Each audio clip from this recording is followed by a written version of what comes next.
গত সপ্তাহে যুক্তরাষ্ট্রের জাতীয় নিরাপত্তা উপদেষ্টা সুলিভানের দিল্লি সফর নিয়ে বেশ কিছু চাঞ্চল্যকর তথ্য তুলে ধরলেন ভারতের নিযুক্ত মার্কিন রাষ্ট্রদূত এরিক গার্সেটি। বিদায়ে মার্কিন দূত বলেন, যুক্তরাষ্ট্রের বাইডেন এবং আগত ট্রাম্প প্রশাসন উভয়ই বাংলাদেশের একটি অত্যন্ত গতিশীল পরিস্থিতিতে সংখ্যালঘুদের অধিকার রক্ষার গুরুত্ব ব্যক্ত করেছে। গত সপ্তাহে আমাদের জাতীয় নিরাপত্তা উপদেষ্টারা দেখা করেছিলেন এবং বাংলাদেশ প্রসঙ্গ সেই কথোপকথনের একটি প্রধান বিষয় ছিল।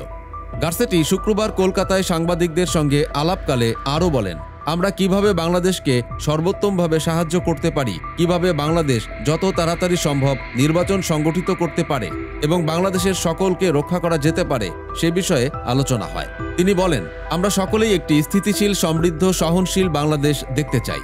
এই বিষয়ে ভারত, আমেরিকা উভয়েরই স্বার্থ জড়িত। সুতরাং আমি মনে করি যুক্তরাষ্ট্র ও ভারতকে এই বিষয়ে আরও ঘনিষ্ঠভাবে কাজ করতে হবে।